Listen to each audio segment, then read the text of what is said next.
4 p.m. until 6 p.m. as listeners head home. It's that part of the schedule when the dust of the day's events begin to clarify, and we try to make sense of it for you. Brazier is drive time for radio and TV. It's fast, it's punchy, it's opinionated, there's a Brazier angle, and a little bit of levity. That's the question. That's 2 questions, actually. That's Brazier, Monday to Thursday, 4 till 6 on GB News. Hello, I'm Michelle Dewberry, and you can join me every weekday 6 till 7 on Jubes and Kerr. Me and my panel will get stuck right into the day's events, and I can tell you, in fact, I can warn you, expect some robust debates, some strong opinions and perspectives from both sides of the fence. It's about you at home as well. I love to read out all of your comments, or at least as many as I can. So join me, Michelle Dewberry, Monday to Friday, 6 till 7 on Jubes and Kerr. I'm Dan Wootton. Join me Monday to Thursday from 9 to 11 for the feistiest and most fun news debate on TV, where free speech reigns. I'll bring you a sharp take on the day's biggest stories, bombshell newsmaker interviews, and A-list guests. And I guarantee you, no spin, no bias, no censorship, and no reason to go to bed. That's Dan Wootton tonight, Monday to Thursdays from 9 on GB News. We are GB News. We're right across this great nation. On TV. On radio, on digital. Absolutely everywhere. We don't talk down to you. We embrace all voices. With honest and civilised conversation. We're not part of the establishment. We're one of you. And we're only getting started. Join us on GB News, the People's Channel. Britain's news channel.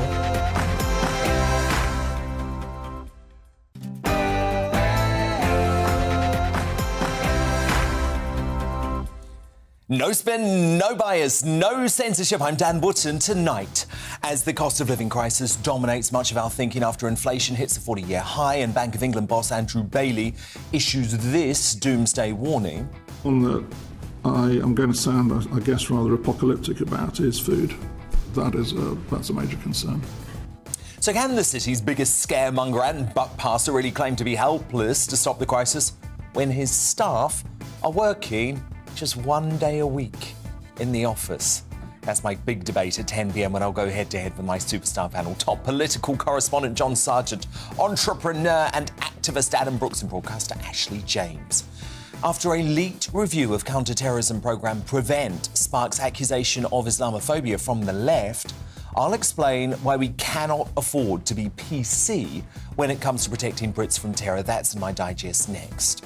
Can we trust the mainstream media to stand up for the little guy after their shameful COVID coverage? Well, Sue Cook, who is one of the BBC's biggest stars, has become so disillusioned with the nation's broadcasters and horrified by Ofcom's free speech crackdown that she's going straight to Boris with her concerns over the World Health Organization's chilling pandemic treaty power grab. The TV veteran gives evidence to my lockdown inquiry. You're not going to want to miss this at 10:20. As a young girl is reportedly hounded out of school after challenging trans ideology, how do we protect free speech amongst teenagers? Rod Liddell actually thinks the school in question should be named, shamed and investigated. He's uncancelled on that at 10:40.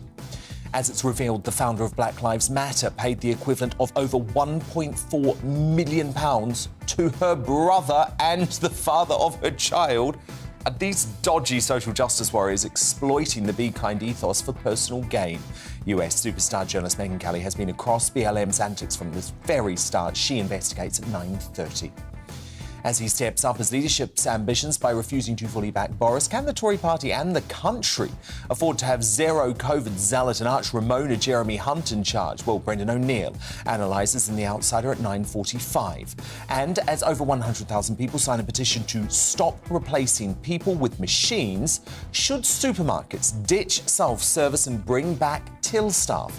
TV personality Kim Woodburn, broadcaster Rebecca Jane and health commentator Diana Moran, you know, the Green Goddess, battle it out on The Clash at 9:20. I know some of you loathe these blasted things as much as I do, so do get in touch with your verdict too at GB News on Twitter.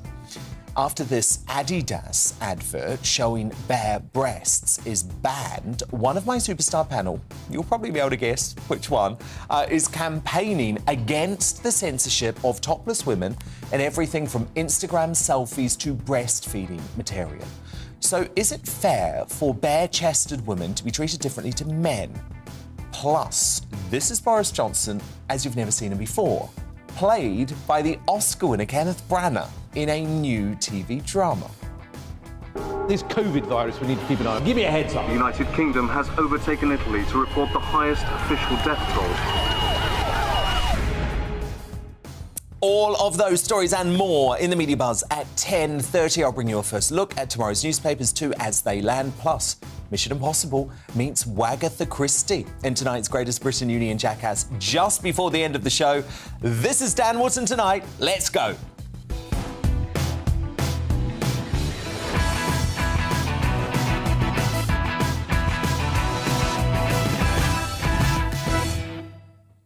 Just one thing first, though. How on earth is the ever so honourable, the straight man, the rule-respecting Labour leader seeing his story over the Bears with Care scandal fall so dramatically apart? According to The Sun, panic-stricken Labour chiefs have braced for 20 staff to be quizzed over Starmer's lockdown curry, with party chiefs fearing their, quote, work defence may be sunk as Bears were only brought because the boss was coming. 20 staff. I thought only 6 were there. So this all means slippery Starmer is in big trouble. And it's all his own fault for claiming others should resign for standards he never stuck to himself. That's karma. Sorry, I mean karma. An important digest on how we must throw out PC nonsense when trying to prevent homegrown Islamic terrorism in just a moment. Then my superstar panel weigh in. Let's take a first look at them. The star political journalist John Sargent, the businessman and activist Adam Brooks, and the broadcaster Ashley James. But before all of that, the news at 9 with Tamsin Roberts.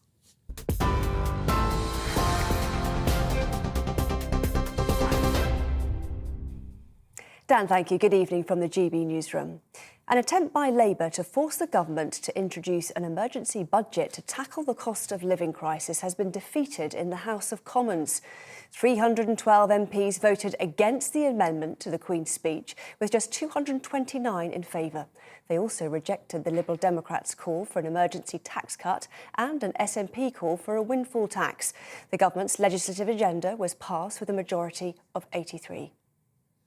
Earlier today, Labour repeated its call for a windfall tax on energy companies to help ease the squeeze on household budgets as inflation hit a 40-year high. The Consumer Price Index rose to 9% in the year to April, up from 7% in March. During Prime Minister's questions, Boris Johnson promised to look at all measures available to help struggling families. But Sir Keir Starmer accused the government of inaction. Whilst he dithers, British households are slapped with an extra £53 million on their energy bills every single day. Meanwhile, every single day, North Sea oil and gas giants rake in £32 million in unexpected profit. We're already spending £22 billion. We're already helping people with the cost of living in any way that we can, Mr. Speaker. But the reason we can do that is because we took the tough decisions to get this country through COVID, to make sure that we came out of lockdown in the way that was necessary, and to have a strong economy. Well, the Prime Minister says he was shocked to learn that a Conservative MP had been arrested, having been accused of rape and sexual assault offences. The politician, who can't be named for legal reasons, has been released on bail pending further investigations, and he's been asked by the Chief Whip to stay away from Parliament. The Labour Party is calling for the politician to have the whip removed. A man who stabbed his landlords to death because he was paranoid about COVID has been found guilty of double murder. The jury took just 45 minutes to convict 46-year-old Daniel Briceno Garcia. He'd attacked Sonia Calvi and Edgar Daza at their home in South London during the first national lockdown in April 2020. He denied murder, claiming he was mentally ill at the time. The Duke and Duchess of Cornwall have attended a ceremony to honour Canada's war dead in Ottawa. Prince Charles laid a wreath of poppies while Camilla left a bouquet. It's the second day of their tour, which is part of the Platinum Jubilee celebrations, marking Queen Elizabeth's 7 decades on the throne. TV, online and DAB+ radio, this is GB News. Now it's back to Dan Wootton Tonight.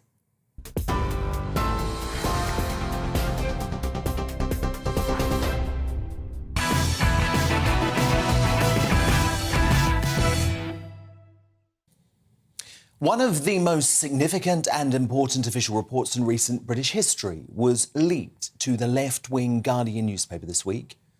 And I bet outside of coverage during the media buzz on this show last night, you've probably heard nothing about it.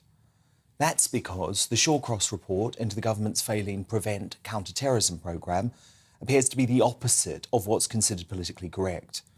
In fact, its findings are going to make the woke brigade wince. But that doesn't matter, because this report will save lives. Prevent has failed to do that on numerous occasions, including in the horrific terror attack that killed David Ames. Ali Harbi Ali, the man given a whole life sentence for slaying the Tory MP in October, was referred to Prevent but managed to game the system after a sole meeting. In fact, 6 of the 11 most notable recent terror attacks in the UK were carried out by people who had already been referred to Prevent. The breaking news coming to CNN that a terror incident has indeed taken place here in London today, in this area of London. Iraqi asylum seeker Ahmed Hassan, he had pretended to engage with an anti-terrorism Prevent scheme. Whitehall sources are suggesting that 2 members of the public have died in that terror incident at London Bridge. He was under the MAPA arrangements, the multi-agency public protection arrangements, and there was an extensive list of licence conditions for this individual. To the best of my knowledge as I stand here today, he was complying with those conditions. 2 people were stabbed in Streatham High Road, Lambeth. The individual was under active police surveillance at the time of the incident. Counter-terrorism policing can now confirm that the stabbing incident that happened in Reading last night has now been declared a terrorist incident. Well, let's return now to the news that the suspect thought to be behind the terror attack was known to MI5. The MP David Amos has died as a result of the injuries received in that stabbing attack just after midday today at his constituency offices in Leigh-on-Sea. The suspect arrested on suspicion of murdering Sir David Amos had previously been referred to the Prevent counter-extremism programme. Now, that scheme, introduced in 2003 but strengthened after the 7/7 attacks in 2005, is one more failure away from a terror attack that could kill hundreds of innocent Brits. So this really matters. Well, the Shawcross report, which Home Office insiders believe was leaked to The Guardian by an aggrieved lefty within the department, will advise Prevent has been too focused on right-wing extremism and should now crack down on Islamist extremism. As The Guardian reported, the review claims there has been a double-standard approach to tackling different forms of extremism, with individuals targeted for expressing mainstream right-wing views because the definition of neo-Nazism has expanded too widely, while the focus on Islamist extremism has been too narrow. The leaked draft seen by The Guardian also recommends a renewed focus on Islamist extremism is needed, including when individuals do not yet meet the terrorism threshold. And some Prevent-funded groups have promoted extremist narratives, including, you're not going to believe this, support for the Taliban. For the first time last year, the number of referrals to Prevent for far-right extremism outstripped those as a result of Islamist radicalisation. However, according to the leak, the programme's view of right-wing terror has, quote, been so broad it has included mildly controversial or provocative forms of mainstream right-wing leaning commentary that have no meaningful connection to terrorism or radicalisation. Now, no one is saying, I'm certainly not saying, that genuine right-wing terror threats like neo-Nazis must not be dealt with immediately. But prevent's balance is currently wrong, and that could be deadly. Meanwhile, according to a recent report by the Policy Exchange, a number of organisations, including the Muslim Council of Britain and the Federation of Student Islamic Societies, they continue to undermine Prevent by spreading, quote, pernicious, wholly false tropes about the programme, including claims the government used Prevent to spy on Muslim communities. Now, predictably, there are already attempts by left-wing organisations to undermine Shawcross, painting him as being anti-Islam. That is utter baloney and a disturbing attempt to put the issue of Islamic extremism in the too hard basket. What is it going to take for lefty do-gooders to take note? Another successful suicide bomb, like the one that killed 22 and injured over 1,000 at the Manchester Arena 5 years ago this Sunday, many of whom were children going to watch Ariana Grande? What is it going to take? To respond now, my superstar panel, the political journalist John Sargent, the businessman and activist Adam Brooks, and the broadcaster Ashley James. John Sargent, I think this leaked Shawcross report is potentially seismic in terms of how the government is going to deal with terrorism in this country. Yeah, whether or not they will admit that it's seismic, I think it's unlikely. But if you think about it, this is an appalling suggestion. The idea that it's easier to go after right-wing neo-Nazis than it is people who we all regard as potentially extremely threatening. Islamic terrorists, political jihad, it is just one of the great concerns of our age, isn't it? Whereas I can't for the life of me think myself that neo-Nazism and people were giving Adolf Hitler salutes is anything comparable to issues which divide the world, I mean, not just Britain. So the idea that you put on one hand, oh, well, let's go after the easy ones because we can't be accused of racism because we're going after white people who are neo-Nazis. Well, I don't know, they're nutters, okay. But the much more serious threat are people who very, very seriously think that people who are, if you like, white and who are Western are anti-Islamic and therefore should be a proper target for terrorism. That is heavy duty, isn't it? And so the idea that you're going easy on one side and not on the other, that is shocking. Adam Brooks? I mean, we're up against people that are willing to give their lives, take their own lives to kill others. And there's nothing more dangerous than that. How can you police against someone that's willing to blow themselves up to kill others? And they are indoctrinated with hate against the Western world. And I think programmes like Prevent are too soft. You know, if I'm a terrorist, I'm going to play the game. I'm going to pretend that I'm rehabilitated, and we've seen that. Which is exactly what Ali Harbi Ali did. He hoodwinked. Yeah. He hoodwinked Prevent. And I mean, I've got a stat here, Dan. There's 43,000 extremists on the watch list. 90% of those are Islamic extremists. Yes, and that is a key statistic, given that last year more so-called right-wing extremists were referred to Prevent. Let's just go back to the Manchester bombing. This country has lost children and had children maimed by lunatics that want to blow themselves up. That is the main threat. Let's, it's in black and white, it's in the data, we've seen it on the news. Let's deal with that. Let's also deal with the far right. There is no space in our world for far right extremists.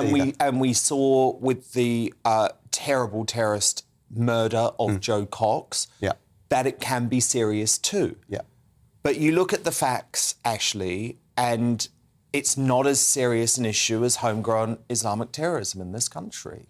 I think we all agree terrorism is absolutely horrific. Extremism is absolutely horrific. And I think, John, with respect, you have to be really careful to say one is not as dangerous as the other, because actually we have seen, like you mentioned earlier, but also, in America, the Buffalo mass shooting, extremism of any form where you're radicalising a group, whether that's the incel culture, which is on the rise, or whether that's neo-Nazis, or whether that is Islamist extremism, they are all very dangerous, that have consequences and kill people. And I can't imagine how angry you must feel to know that a terrorist... Imagine your friends, your family being murdered by somebody who is known to the government as potentially extreme. So, of course, I think it's outrageous, and we definitely have to clamp down. But I don't think we need to clamp down on these people more than no, I think you do, because the real threat... You know, if I get the train into London, I'm not worried about a neo-Nazi... No, you're not, because you're on a train. No, you're not, but you're a white man. I worry every day, as most women do, when we go into the tube, when we get the tube, whether we're going to be followed home, especially after dark. So there is extremism in all sides. Yes, although Prevent, John, is specifically designed to stop extreme terrorists. That's what it's there to prevent. That's right. It's not crime, and it seems like, John, the government's solution to this is going to be taking it out of the hands of local councils, who very often are simply too scared. They're too scared. And Muslim communities. And also, I mean, from their point of view, I can quite understand it. Among the general public, the idea that you have a council that is racist is extremely dangerous if it gets around that that's what they do, that they don't care, as long as if you're of colour, you're in trouble. Well, I mean, no local council can live with that threat. They've got to try and counter it. They've got to say, we're not like that. So they must appear as much as they can not to be racist. I quite understand that. But when it's as serious as this, they just mustn't be blind to it. I mean, that's the whole point. Justice is meant to be blind. Local councils are meant to be rigidly fair. So if someone is going to do these outrageous, appalling acts, then everyone should be completely wound up saying, go for them. And Muslim communities, of course, say that. Let's bear in mind, Muslim communities also deplore extremism and deplore terrorism. Yes. And I think we are also a white panel, so us saying the biggest threat is but there Islamic are extremism. organisations within the Muslim community, some of whom I named, and there are others that have done their best to undermine Prevent. And the question has to be why. And there should be no undermining of Prevent if you want to stop terrorism in this country. But Ashley James, 100%. Adam Brooks, John Sargent, fascinating conversation. My superstar panel are here all night. But coming up, as the founder of Black Lives Matter finds herself in hot water after £1.4 million landed in the pockets of her brother and child's father.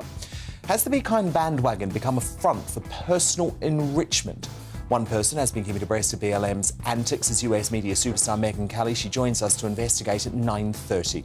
But up first in the clash, as almost 110,000 people demand the return of real people at tills. I'm one of them. Should supermarkets scrap self-service checkouts? TV guru Kim Woodburn, the broadcaster Rebecca Jane, and health commentator Diana Moran, the Green Goddess, battle it out in this unexpected item next. I want to know what you think, though. Dan at gbnews.uk. Tweet me at gbnews. Our poll running there right now. The results after the break.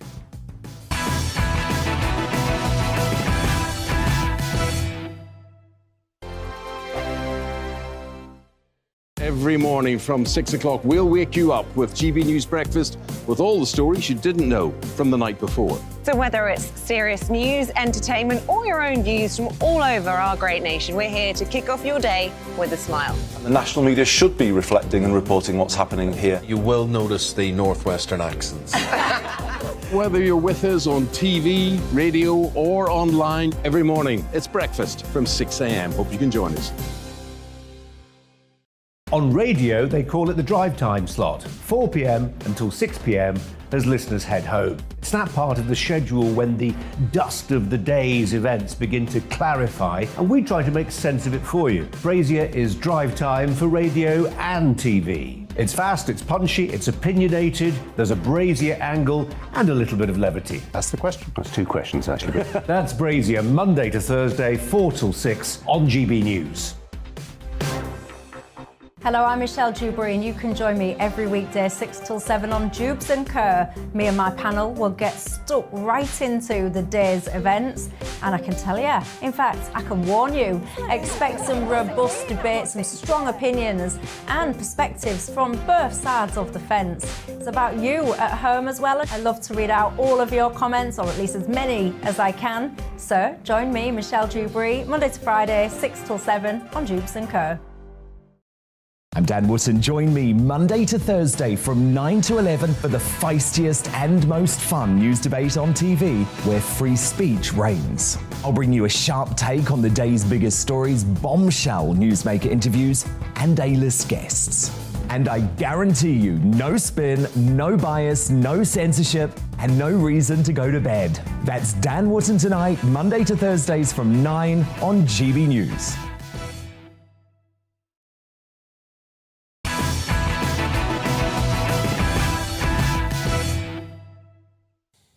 Megyn Kelly and Brendan O'Neill still to come this hour, but first it's time for The Clash. Now, fed up Tesco shoppers are demanding more manned tills after struggling to use self-service checkouts and missing human interaction with staff.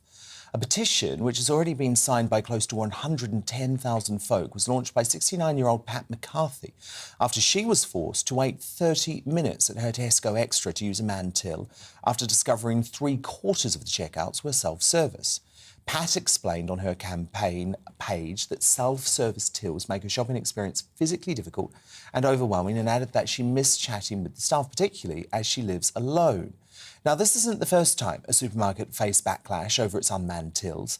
Back in 2015, Morrison's brought back staff at 1,000 express checkouts after it found 67% of customers felt nervous using self-scanning tills.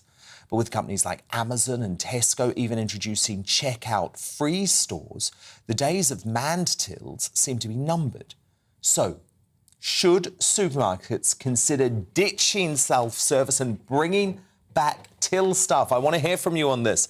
Dan at gbnews.uk, tweet me at gbnews, vote in our poll while you're there. But to help you make up your mind and to unpack their views, I'm joined by the TV personality Kim Woodburn, the author, lawyer and TV presenter Rebecca Jane, and the Green Goddess herself, fitness expert and journalist Diana Moran.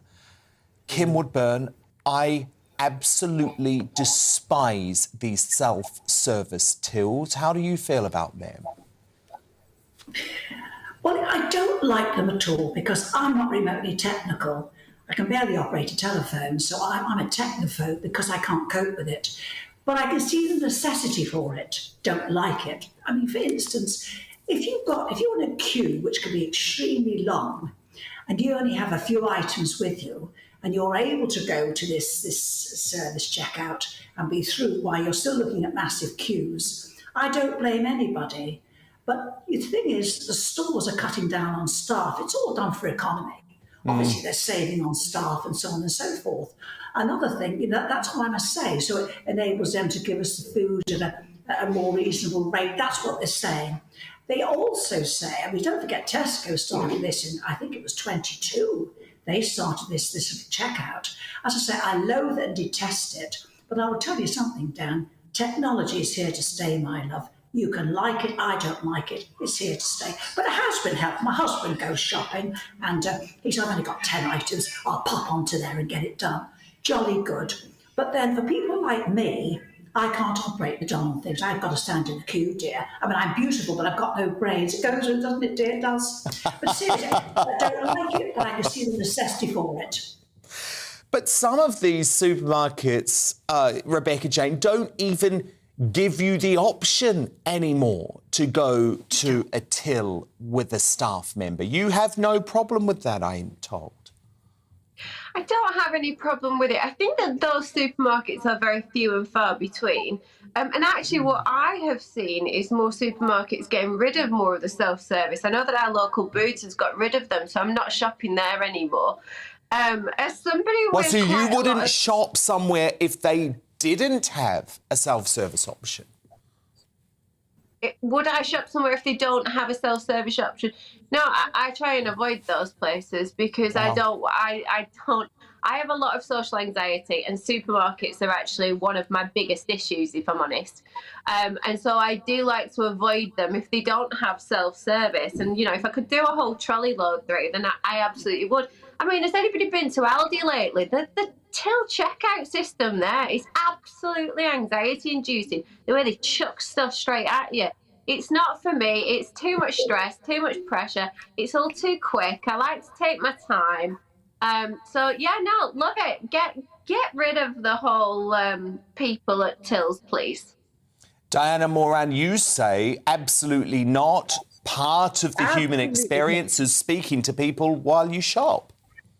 I absolutely hate it, having to go to the self-service. I really, really hate it. I do an occasional, quite a big shop, and therefore I want to take my time with somebody helping me, helping bag it up a little bit. And then by the time I've got my club card out, my bonus points being read, maybe I'm asking for some stamps as well, then I've got to find the bank card. I want time to do that, and I want to talk to somebody whilst I'm doing it. That's the nice experience. Yes. This other business I hate. I absolutely hate it. And Rebecca Jane, look, I think I'm pretty good on technology, right? I'm a relatively early adopter. I'm sorry, some of these self-service tills are impossible to use. Temperamental is absolutely what they are. They really are. They need to get better with the technology. They need to make... I tell you what, listen, I am a self-proclaimed self-checkout expert. So go to Zara. They have got it down. OK, Rebecca, hold that thought. And you want to chat away to the cashier, I could strangle you. Just make that point again, Kim. Sorry, we missed that. I know what you mean, bless you, but not being in a queue. I'd shoot you. I'd hate it. Rebecca? You know when you're coming through, you see it's a busy day. Yeah. And we're all mad busy. And this woman, bless her, like yourself, bless you, I'm an idiot, saying, and how are you today? We feel like saying, get on with it. So I wouldn't like a conversationalist. We'd never get our food, my love, but you're a sweet lady, not for me. Rebecca Jane? It's so strange. If you go to one of these self-checkouts... Yeah, sorry, Kim, we missed the start of what you said because Rebecca was talking. So can you just repeat it? I say you like the personal touch, to go to the shop and the lady says, how are you today? And I agree, it's lovely. But then it never just ends at that, you see, with a lady, because then she goes on, how's your husband? How's Aunt Fanny? How's this? I see. Now, when you're standing in a long queue and you choose, because you're feeling like you want a long conversation, I would shout down, come on! I couldn't stand it. It's too busy to have a conversation about your corns and how she's doing. Just thank you very much. Okay, go, my love. So Diana... It's too full in there. I haven't got the time. Diana, Kim says you're just holding everyone up by having your little conversations at the till. I'm not having a little conversation at the till. I'm just passing a comment as and when. But if you stand in one of these other wretched queues to do the self-till thing, you've got a woman in front of you. Her children are running around all over the place. She's lost control of the dog as well. Then something goes wrong. She has to ask for somebody to come and help her. It takes twice as long and with much more aggravation. Rebecca? So I agree with that. Right. A lot does go wrong. There's always a lovely lady, it's usually a lady, never a man, standing and saying, can you help me? I've just got to see to 3 others. I must agree with you on that. Yes, but OK, Rebecca's got something to say, Kim. You take a little bit of shopping up there. Surely you're not going to take it I just want to go back to the technology point. You know what you were saying? That I don't like technology, my love. I like good morning, how are you, Mrs. Kim, give me a sec. It's here to stay, lovey. Kim, just let Rebecca come in. Cut down on all the staff so they can offer you a food at a more reasonable price. It's here to stay, lovely. I don't like it any more than you do. Rebecca? Okay, Kim, listen. I've got a really good solution. Zara have an epic self-checkout system that helps all the people with the technology issues. You put your items on this thing, it automatically scans everything that you've got in your basket and it knows, so you don't have to do the scanning. So therefore, we've negated this problem of people not being able to use the self-checkout systems. And also, we don't, save the other tills for the people who want a conversation with somebody. Personally, absolutely not. I'm not up for that. Could I just quickly say, though... Yes, come in, Diana. You don't go to Zara every week with a lot of items. You'll go there just once or twice. And that's the problem, I think, Rebecca. Lots of the supermarkets haven't caught up with the right technology. Different point of view to you. I agree with you, Dan. They absolutely haven't, and they do need to get this up quicker, because they've had this self-checkout system for quite some time, and they're really not with it. There's always errors and all the rest of it, but I prefer to deal with the errors and have a conversation with somebody. I am such a millennial. I will accept that. But unfortunately, this is the future, and we are going to have to deal with it. Well, no, but the problem is, Kim, any time I try and do it, Kim, I have to end up speaking to someone anyway, because it says, oh, you haven't scanned it properly, you haven't put your item in the bagging area, your item's in the wrong place, so I end up having to speak to someone anyway. They realise the system they run leaves itself wide open to theft and naughtiness. But they say that they can ride the storm with that. They seem to be able to make up the money somewhere. But they do admit that it does lead the way to naughties going on. But my love, they choose to have it. Look, I don't like technology. When I was a kid, I used to go to the corner shop and discuss your mother's corns and bunions. I wish she, love, all bossed up in the air. The days have gone, lovey. Oh, gosh, I wish they'd come back. But they won't. But Diana, should we just accept that? Should we just accept that those days are gone? Or actually, do we need to hang on to a community spirit and actually demand that shops provide staff members for us? I'll be the first person to demand that we have people there to help us. And certainly for older people, perhaps somebody with a disability. And again, go back to the mother with all these children running around all over the place. Chaos. They have a worse problem with mothers with children. God, you've opened a can of worms. Loved it. At your age, you've opened a can of worms. I think, but I wouldn't say it, because she's going to start any minute now.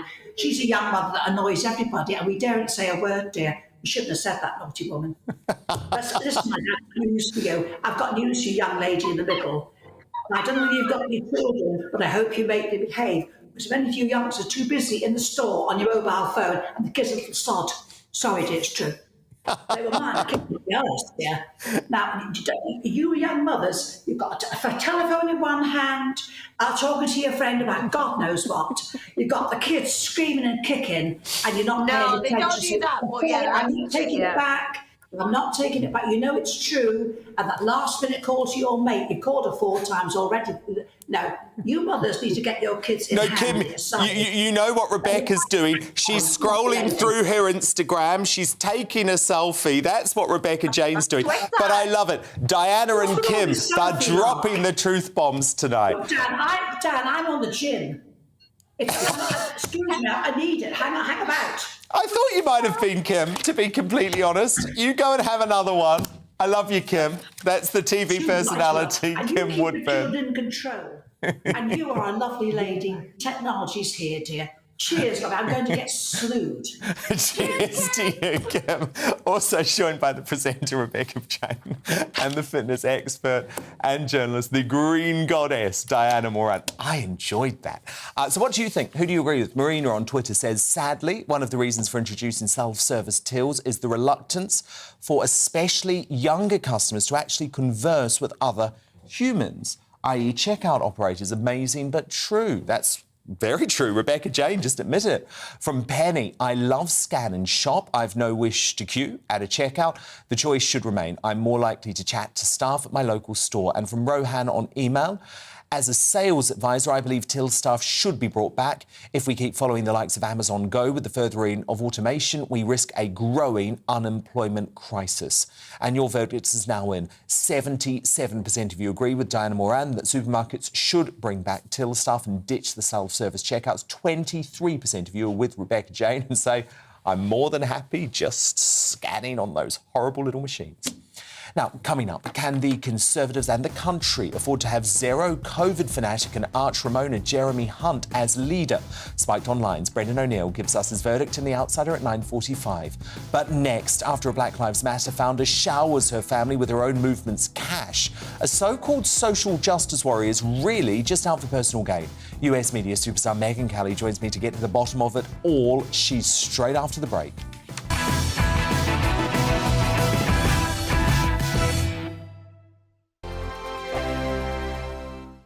Every morning from 6 o'clock, we'll wake you up with GB News Breakfast with all the stories you didn't know from the night before. So whether it's serious news, entertainment, or your own views from all over our great nation, we're here to kick off your day with a smile. The national media should be reflecting and reporting what's happening here. You will notice the northwestern accents. Whether you're with us on TV, radio, or online, every morning, it's breakfast from 6 a.m. Hope you can join us. On radio, they call it the drive time slot, 4 p.m. until 6 p.m. as listeners head home. It's that part of the schedule when the dust of the day's events begin to clarify, and we try to make sense of it for you. Brazier is drive time for radio and TV. It's fast, it's punchy, it's opinionated, there's a Brazier angle, and a little bit of levity. That's the question. That's two questions, actually. That's Brazier, Monday to Thursday, 4 till 6 on GB News.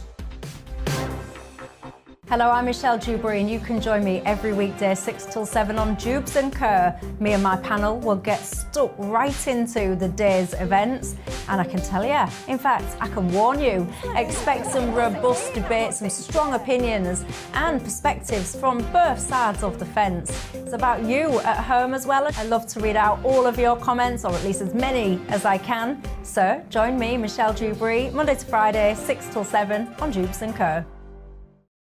I'm Dan Wootton. Join me Monday to Thursday from 9 to 11 for the feistiest and most fun news debate on TV, where free speech reigns. I'll bring you a sharp take on the day's biggest stories, bombshell newsmaker interviews, and A-list guests. And I guarantee you, no spin, no bias, no censorship, and no reason to go to bed. That's Dan Wootton tonight, Monday to Thursdays from 9 on GB News.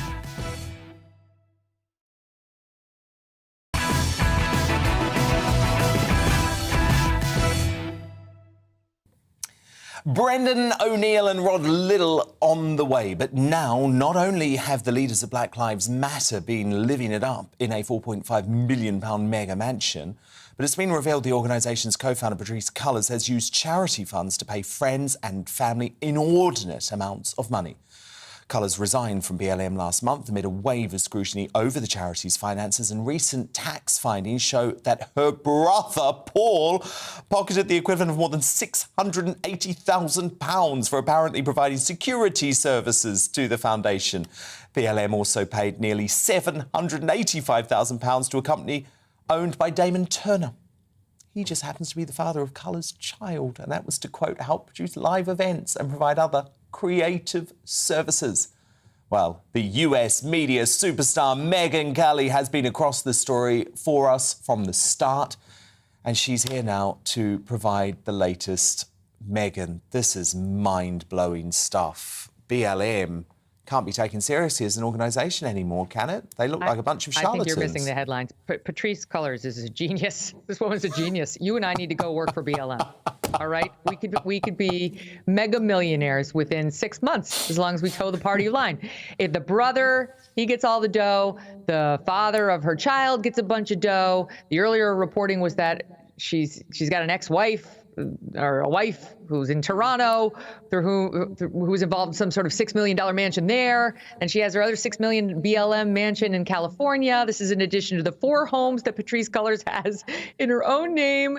God bless her. You know, if you can get away with it, you go for it, because if you got enough donors who are still dumb enough to donate to this organization, this Black Lives Matter Global Network Fund, then you should spend it, because they're too stupid to catch on, because the news is everywhere. You know, I'll give a pass to the original donors, who I think hearts were in the right place. But at this point, if you don't know that the BLM Global Network Fund is a fraud, you haven't been paying attention. They're under investigation in at least 8 states.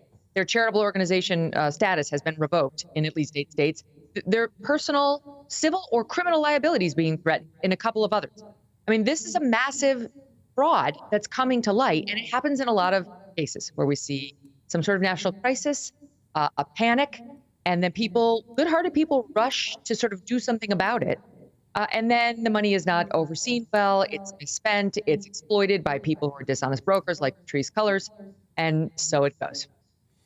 But of course, Megyn, anyone who dared raise any issues about the corporate governance of Black Lives Matter were immediately accused of being racists. Well, including the author of the New York Magazine piece that exposed the $6.3 million mansion in California, who they came after saying he's a racist. And the guy's like, I'm Black. Where is this going? I'm just trying to do an honest report. But what you see in the Patrisse Cullors case is a pattern of obfuscation. Okay, first she comes out and she says, I never used $1 of the BLM donations for personal gain. Not $1.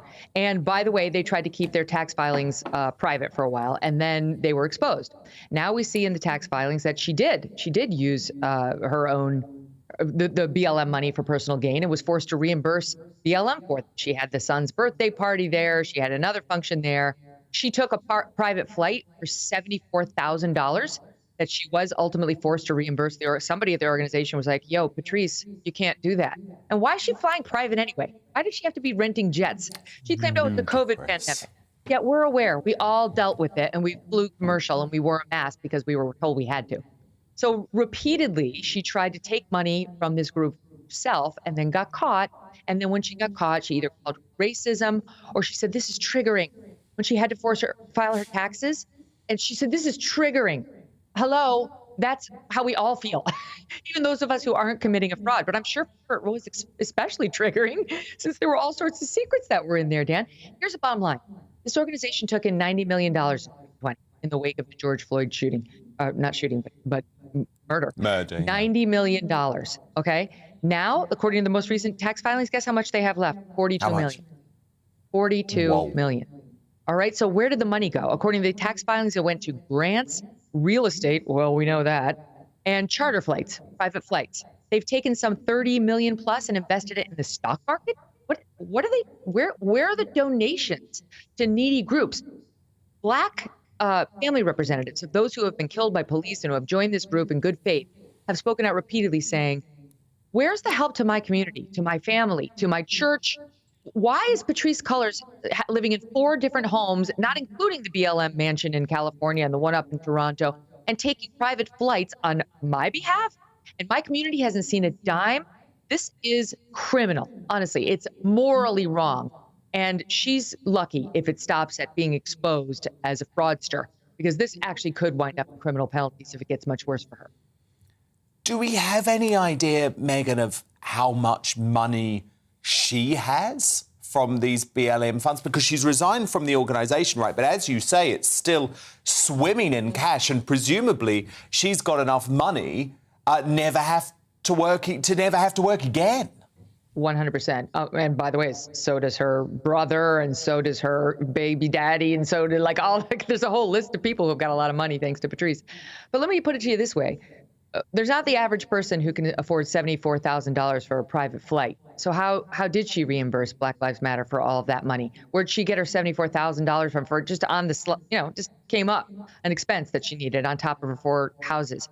And on top of that, there were reports that she was looking to buy property at this place in the Bahamas where Tiger Woods goes and Justin Timberlake goes. And I know that place. My husband and I have gone there on vacation, and we rent and we don't buy because we cannot afford a place at this location where she was looking to purchase. So Patrisse Cullors has got a lot of money, millions of dollars. And so far as I can see, she's done very little to actually earn it. She doesn't have a big career in investment banking or law, what have you.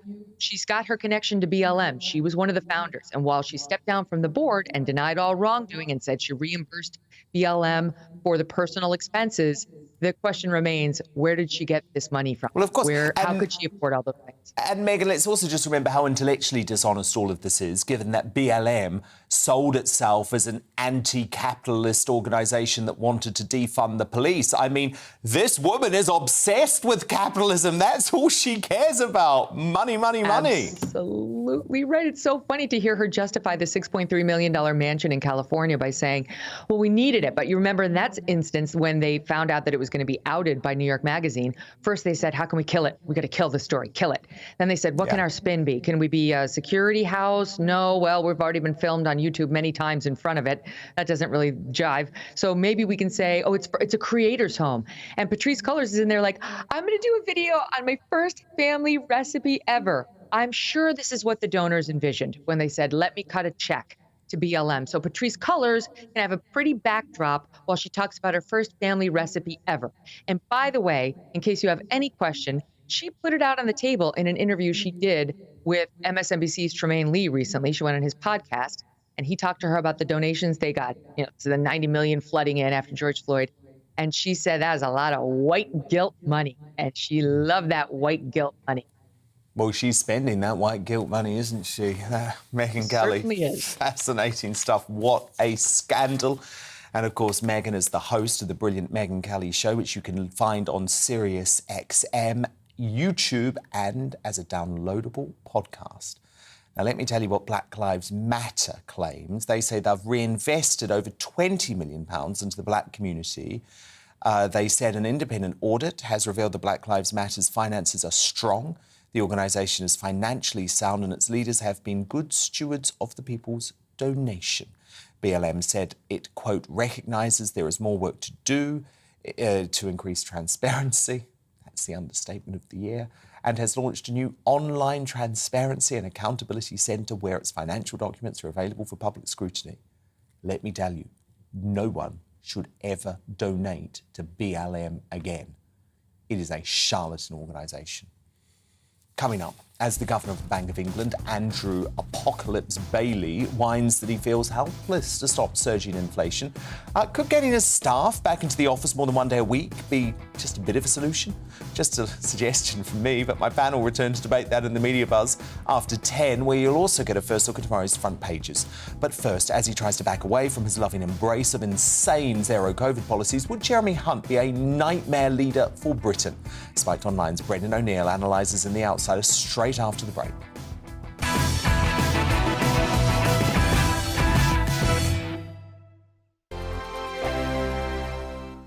Every morning from 6 o'clock, we'll wake you up with GB News Breakfast with all the stories you didn't know from the night before. So whether it's serious news, entertainment, or your own views from all over our great nation, we're here to kick off your day with a smile. And the national media should be reflecting and reporting what's happening here. You will notice the northwestern accents. Whether you're with us on TV, radio, or online, every morning, it's breakfast from 6 a.m. Hope you can join us. On radio, they call it the drive time slot, 4 p.m. until 6 p.m. as listeners head home. It's that part of the schedule when the dust of the day's events begin to clarify, and we try to make sense of it for you. Brazier is drive time for radio and TV. It's fast, it's punchy, it's opinionated, there's a Brazier angle, and a little bit of levity. That's the question. That's two questions, actually. That's Brazier, Monday to Thursday, 4 till 6 on GB News. Hello, I'm Michelle Dewberry, and you can join me every weekday 6 till 7 on Jubes and Kerr. Me and my panel will get stuck right into the day's events, and I can tell you, in fact, I can warn you, expect some robust debates, some strong opinions and perspectives from both sides of the fence. It's about you at home as well. I love to read out all of your comments, or at least as many as I can. So join me, Michelle Dewberry, Monday to Friday, 6 till 7 on Jubes and Kerr. I'm Dan Wootton. Join me Monday to Thursday from 9 to 11 for the feistiest and most fun news debate on TV, where free speech reigns. I'll bring you a sharp take on the day's biggest stories, bombshell newsmaker interviews, and A-list guests. And I guarantee you, no spin, no bias, no censorship, and no reason to go to bed. That's Dan Wootton tonight, Monday to Thursdays from 9 on GB News.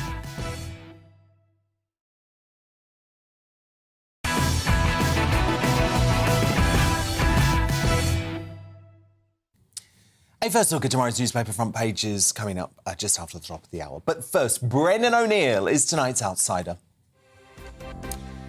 Now, despite backlash following a resurfaced video which showed him admiring China's barbaric zero-COVID policy, Jeremy Hunt is ramping up his leadership ambitions.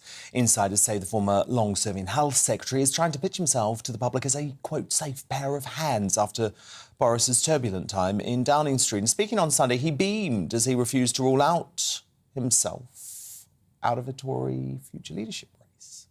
We can turn things around under the Prime Minister's leadership. Into the next election? Is he the best person to lead the party into the next election? I very much hope so. You hope so? You don't hope to be doing it yourself? Well, I know you would like to create a suggestion that I would want something different, but I really hope we can. But I do also hope we recognise that in order to do that, we have a big mountain to climb. As he launches a new book on the NHS titled Zero, Hunt is generally seen as not tainted by the government's handling of COVID. But let's not forget that he made huge mistakes during his stint as health secretary, leaving the UK unprepared for the incoming pandemic.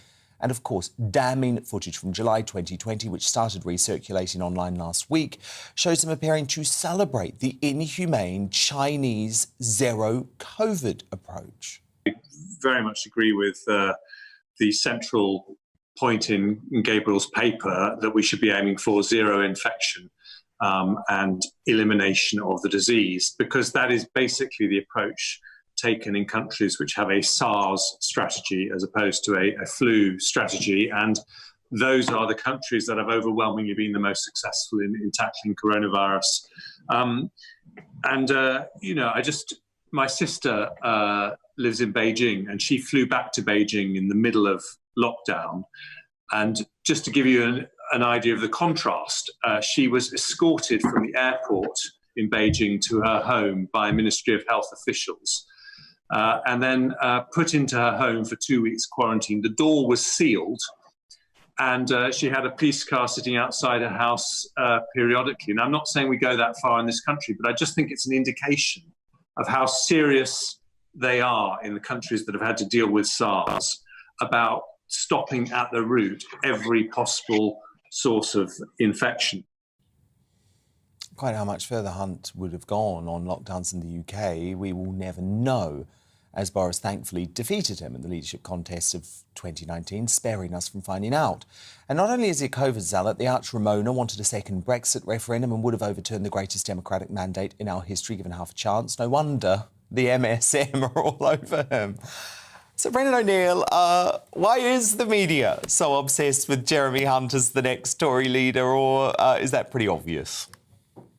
Yeah, they love him because, as you say, he presents himself as a safe pair of hands, and he's seen as a moderate. He's seen as one of the adults in the room who can take over from crazy populist Boris Johnson. But as you've just outlined there, Jeremy Hunt has points of view which I would consider to be extremist. I think supporting zero COVID policies, openly celebrating the authoritarianism of the tyrannical regime in Beijing, and also arguing for a second EU referendum in which we could have had the option to stay in the single market in defiance of the vote to leave the EU. These are extremist positions. They suggest that Jeremy Hunt doesn't understand the importance of civil liberty or democracy. And for those reasons, he should not be the leader of anything.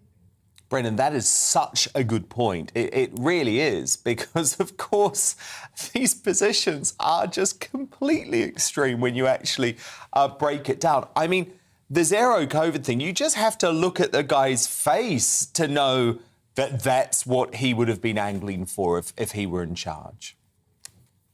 Oh, yeah, the way he was almost smiling and taking joy in his description of his sister's experience in China. She was driven to her home. There were people waiting outside. The door was sealed. I mean, he had a smirk on his face as he was saying that. He clearly thought it was an admirable, tough approach. I think it's a crazy approach. It completely destroys people's freedom of choice, people's freedom of movement, people's right to decide where they go on a day-by-day basis. And you only have to look at what's been happening in Shanghai over the past few months, where they have had zero COVID policies and they are destroying people's lives. People have got no freedom whatsoever. Numerous people have lost their businesses or their jobs. We've seen dogs being killed in case they pose a threat. People haven't been allowed to enjoy the most basic freedoms that we know, such as leaving your house, going to the shops. This is the kind of zero COVID, this is the logical conclusion to the zero COVID idea that was being pushed by Jeremy Hunt and other people in this country. I don't think anyone who argued for zero COVID deserves to be taken seriously again. No, they got it completely wrong. We also know that anyone who argued to overturn the biggest democratic mandate in British history should be called out. And that's why I think Starmer is not fit to be Prime Minister, because he didn't trust the vote of the British people. He wanted a second referendum. And what's interesting, Brendan, is Jeremy Hunt did too. So not the sort of second referendum that Starmer wanted, but he wanted a second vote on the exact terms of the referendum, which did include remaining in the single market, right? Absolutely, which to my mind is a second referendum in all but name. He wanted another vote. He argued for it quite soon after the referendum itself, saying that we should have a vote on the terms of our leaving, and it should probably include the right of people to vote to stay in the single market. Of course, if you vote to stay in the single market, you're voting to stay in the European Union, beholden to the European Union's rules and regulations and freedom of movement, and also the rule of the European Court of Justice. That's what it means to be in the single market. So he was, in a fairly slippery way, arguing for a referendum that would allow us to overthrow the spirit of the first referendum. So, you know, as I was saying, I'm sick and tired of populists and Brexit voters and people who are skeptical of the lockdown being called the extremists and the lunatics. I think the most deranged positions we've seen in this country over the past few years is firstly the attempt to overthrow the largest democratic vote in the history of this country, and secondly, the idea that we should have had lockdown forever and ever until COVID was eliminated, which is what Jeremy Hunt says in that video. To my mind, those are the really problematic positions politicians have taken. Jeremy Hunt was at the forefront of both of them, or at least he expressed support for both of those ideas. I don't want him running the Tory party, certainly not running the country. You are so right, Brendan O'Neill. The Tory party is finished if Jeremy Hunt is in charge, but I don't think they'll be that stupid. Pray.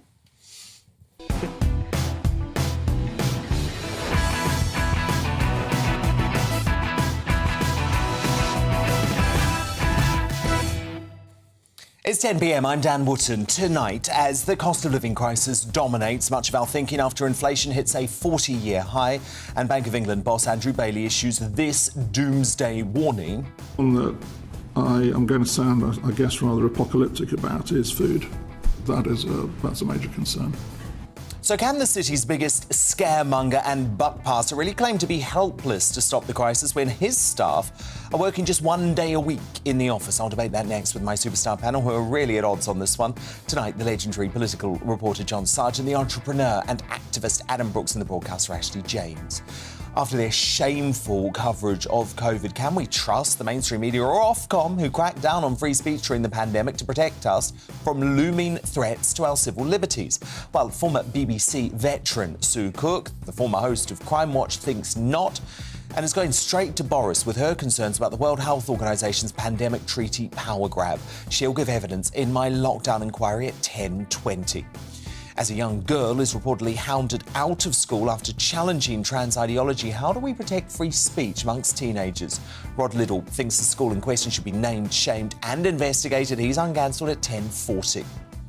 After the Advertising Standards Agency bans this Adidas ad, my superstar panellist Ashley is campaigning against censorship of bare-chested women, but for a reason you might not expect. So we're going to debate whether topless women should be treated differently to men by big tech platforms like Instagram at 10:30. Plus, do you remember when Boris Johnson bowled over a schoolboy playing rugby? Go, go!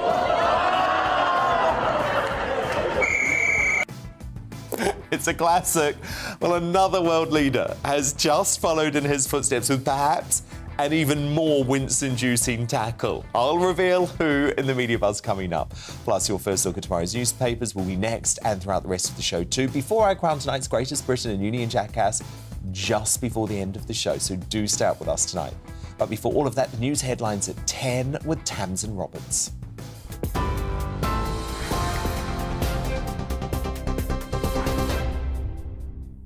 Dan, thank you. Good evening from the GB newsroom. An attempt by Labour to force the government to introduce an emergency budget to tackle the cost of living crisis has been defeated in the House of Commons. 312 MPs voted against the amendment to the Queen's speech, with just 229 in favour. They also rejected the Liberal Democrats' call for an emergency tax cut and an SNP call for a windfall tax. Speaking at the Confederation of British Industry's annual dinner, Chancellor Rishi Sunak said the government will act where it can. Our role in government is to help cut costs for families. I cannot pretend that this will be easy. As I told the House of Commons yesterday, there is no measure that any government could take, no law we could pass that can make these global forces disappear overnight. The next few months will be tough. But where we can act, we will. Because tackling high inflation is not just an economic necessity, it is a social and moral necessity. Earlier today, Labour repeated its call for a windfall tax on energy companies to help ease the squeeze on household budgets as inflation hit a 40-year high. The Consumer Price Index rose to 9% in the year to April, up from 7% in March. During Prime Minister's questions, Boris Johnson promised to look at all measures available to help struggling families. But Sir Keir Starmer accused the government of inaction. Whilst he dithers, British households are slapped with an extra £53 million on their energy bills every single day. Meanwhile, every single day, North Sea oil and gas giants rake in £32 million in unexpected profit. We're already spending £22 billion. We're already helping people with the cost of living in any way that we can, Mr. Speaker. But the reason we can do that is because we took the tough decisions to get this country through COVID, to make sure that we came out of lockdown in the way that was necessary, and to have a strong economy. A man who stabbed his landlord to death because he was paranoid about COVID has been found guilty of double murder. The jury took just 45 minutes to convict 46-year-old Daniel Briceno Garcia. He'd attacked Sonia Calvi and Edgar Daza at their home in South London during the first national lockdown in April 2020. He denied murder, claiming he was mentally ill at the time. The Duke and Duchess of Cornwall have attended a ceremony to honour Canada's war dead in Ottawa. Prince Charles laid a wreath of poppies while Camilla left a bouquet. It's the second day of their tour, which is part of the Platinum Jubilee celebrations, marking Queen Elizabeth's 7 decades on the throne. TV, online and DAB+ radio, this is GB News. Now it's back to Dan.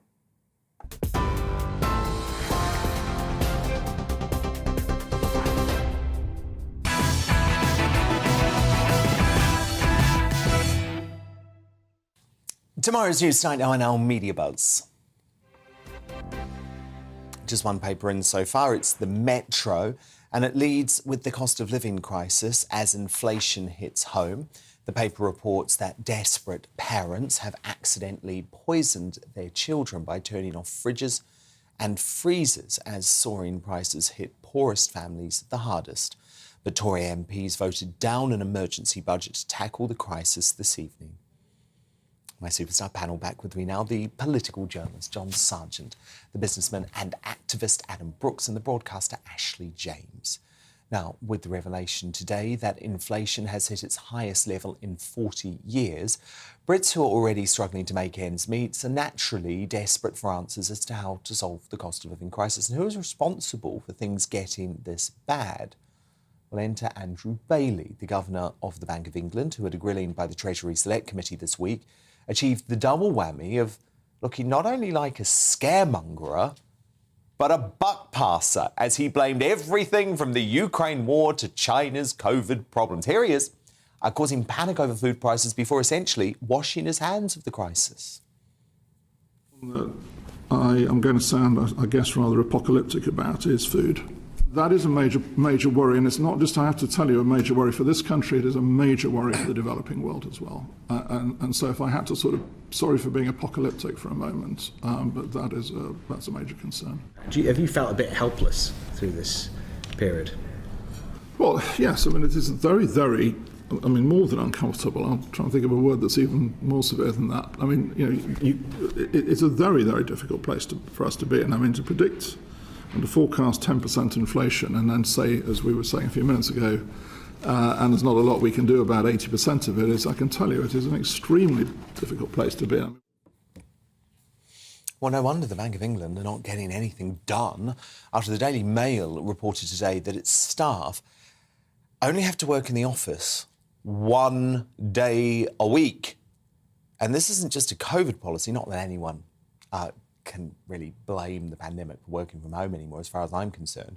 The bank's long-term target is to get its 3,000-strong workforce in for a maximum of just half of the working week. The former Secretary for State for International Trade, Liam Fox, said of the discovery, it seems strange that in an inflationary crisis, so few key personnel are attending their place of work. Sorry, but how the hell are these fair-weather fiscal experts going to fix this emergency, forcing people to choose between heating and eating that could push 500,000 children into absolute poverty within a year from their Pelotons and sprawling gardens? Adam Brooks, they've got to get into the office. This is serious now. And let's not forget, what he said wasn't true. Inflation was at a 30-year high before the Ukraine invasion.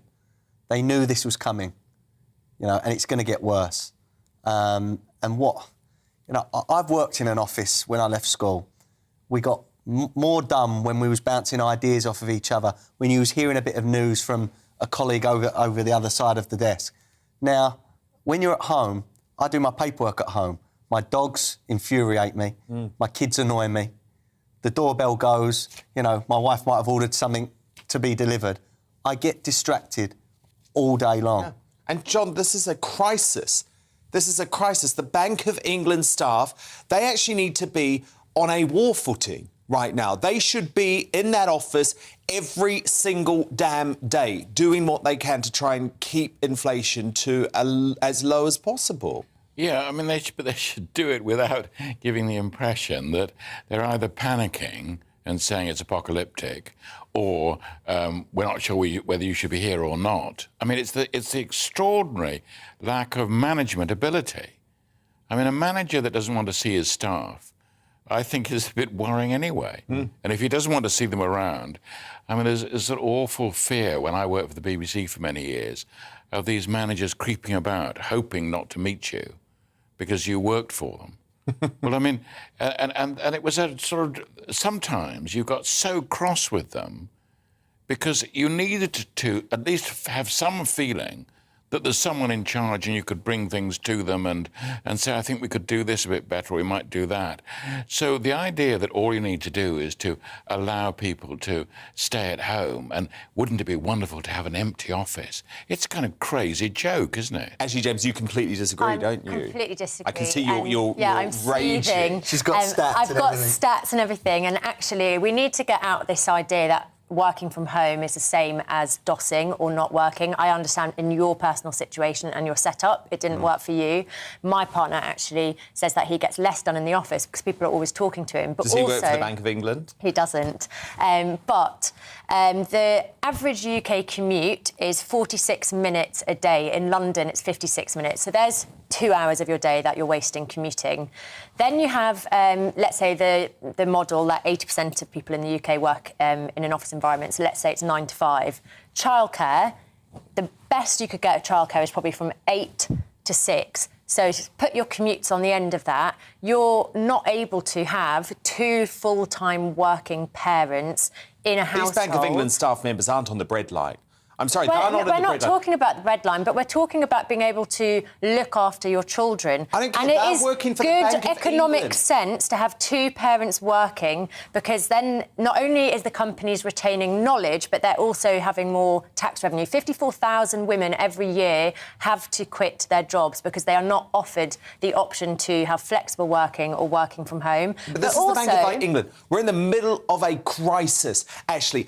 I hate to say this, but I don't care about any of that. I want them at their desks, Monday to Friday, from the crack of dawn till it's dark outside, because that's the sort of job they're in. It's like working for government. It's like working for Number 10. If they want an easy life and they want to be in their palace, they can go and work for one of those private banks that are more than happy to let people be at home and work wherever they want. But one day a week, Ashley, in the middle of a crisis. 72% of businesses reported increased productivity by having people work flexibly, by allowing people to work flexibly. And actually, we work more hours than Germany, than France, than the Dutch and the Scandinavians, and we are less productive. So it's a really outdated view. I don't agree it's with proven. These stats are probably done by people that like to be at home. Well, I mean, they John, see it as right part of an now, argument. we are lagging behind the rest of the world in terms of returning to the office, because I saw statistics earlier this week that show continental Europe is getting back quicker than us, the US is getting back quicker than us, and obviously the Bank of England should actually be at the forefront of that, because what's going to happen to our cities, John, and much of our economy if we all stay in our little at-home bubbles? No, I just think it's a sort of awful kind of amateurism. But also... It is, it's amateur hour. There's a terrific sort of lack of proper, simple leadership. Yeah. It's over. We're now able to cope with that. If you want to negotiate to work at home, that will have to be a completely separate negotiation. You'll have to, not on the same money and all this kind of thing. We've now got to regularize... prove it individually with your manager. I actually agree with that, but actually so you've got to talk through the whole thing, and prove not that you as can do if... it. But this is a blanket policy for But it's everyone. a sort of, well, can't we just sort of go on? No, things have now changed. The internet exists, so we don't need to be in offices anymore. That's what's changed. Everyone should then be able to negotiate properly, quickly, with their managers. What is the right way to do it? Not what is the best way of moving from COVID to non-COVID. Nothing to do with that. What can we now do from now on, starting next Monday, and just a sense of leadership? And if you don't like it... But this is the Bank of England. I just repeat, this is the Bank of England. Working from home where possible and flexible working will actually save employers money, because what is the most expensive thing? I don't want them to save... I don't want to save the Bank of England money. I want them to save us from this financial crisis. It helps you attract the best talent. It helps you retain talent, because 54,000 mothers in the UK every year have it's lovely for you, Ash. John. Can we just agree in Ash's particular case, and obviously a very nice, understanding husband, that's all wonderful. But there are other... Childcare costs aren't female issues, by the way. There's two parents, so it's also... No, OK. Well, I'm saying that in your particular case, you've got two understandable people bringing up Alfie, your child. No, it's lovely, and I can see the point about that. But these are other issues which ought to be considered. Not that you should be ignored or that no one should think about it, but people should consider... And I completely agree with you, John. There are individual cases, and those individual cases can make the negotiation with their manager. But the fact is, this is the Bank of England with a blanket rule. They should be in. They are shirking at the moment in the middle of a financial crisis. Get back to your desks. Remember when Boris Johnson did this to a 10-year-old Tokyo schoolboy in 2015?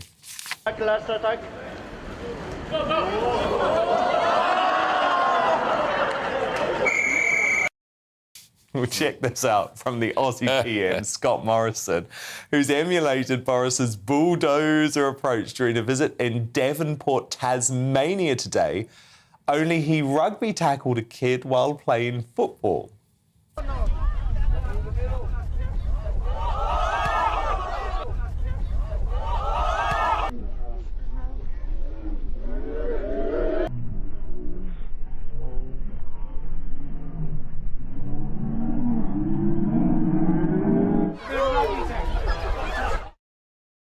Now, Boris the Bruiser's tackle didn't harm his re-election chances, but ScoMo, as he's known, may be the one brought down by the Australian electorate on Saturday.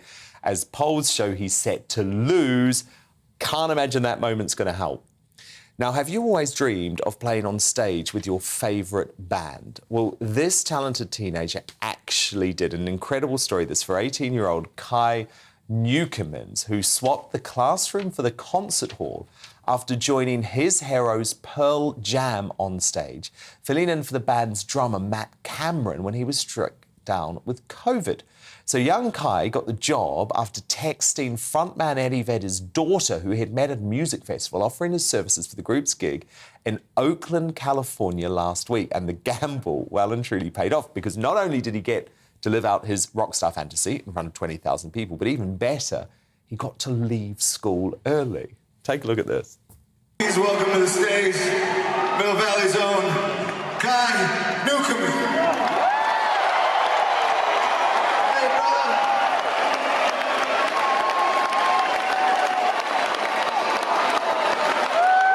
Everybody, this is Kai. Kai, this is everybody.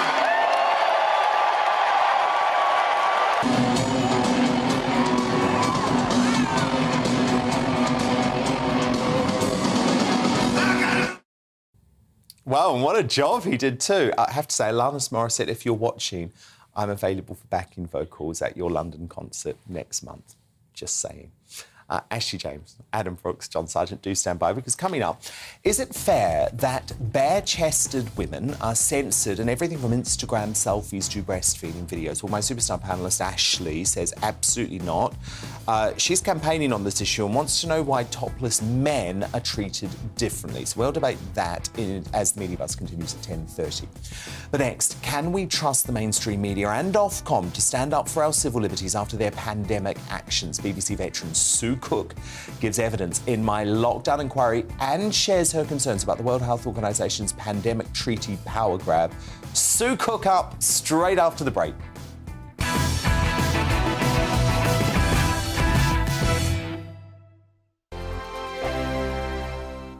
Every morning from 6 o'clock, we'll wake you up with GB News Breakfast with all the stories you didn't know from the night before. So whether it's serious news, entertainment, or your own views from all over our great nation, we're here to kick off your day with a smile. The national media should be reflecting and reporting what's happening here. You will notice the northwestern accents. Whether you're with us on TV, radio, or online, every morning, it's breakfast from 6 a.m. Hope you can join us. On radio, they call it the drive time slot, 4 p.m. until 6 p.m. as listeners head home. It's that part of the schedule when the dust of the day's events begin to clarify, and we try to make sense of it for you. Brazier is drive time for radio and TV. It's fast, it's punchy, it's opinionated, there's a Brazier angle and a little bit of levity. That's the question. That's two questions, actually. That's Brazier, Monday to Thursday, 4 till 6 on GB News. Hello, I'm Michelle Dewberry, and you can join me every weekday 6 till 7 on Jubes and Kerr. Me and my panel will get stuck right into the day's events, and I can tell you, in fact, I can warn you, expect some robust debates, some strong opinions and perspectives from both sides of the fence. It's about you at home as well. I love to read out all of your comments, or at least as many as I can. So join me, Michelle Dewberry, Monday to Friday, 6 till 7 on Jubes and Kerr. I'm Dan Wootton. Join me Monday to Thursday from 9 to 11 for the feistiest and most fun news debate on TV, where free speech reigns. I'll bring you a sharp take on the day's biggest stories, bombshell newsmaker interviews, and A-list guests. And I guarantee you, no spin, no bias, no censorship, and no reason to go to bed. That's Dan Wootton tonight, Monday to Thursdays from 9 on GB News.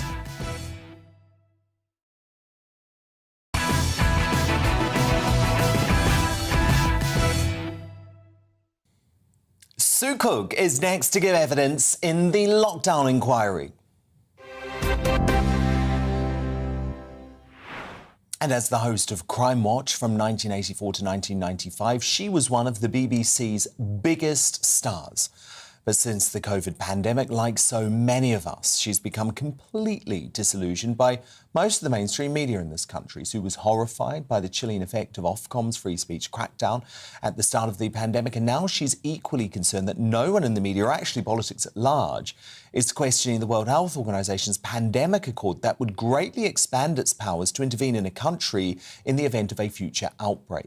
Sue tweeted this week that she had written to Boris Johnson to ask him for a full national, open, transparent debate about the relationship between Britain and the World Health Organization. We are a sovereign nation that must make its own rules, not steered by a supranational, unaccountable entity.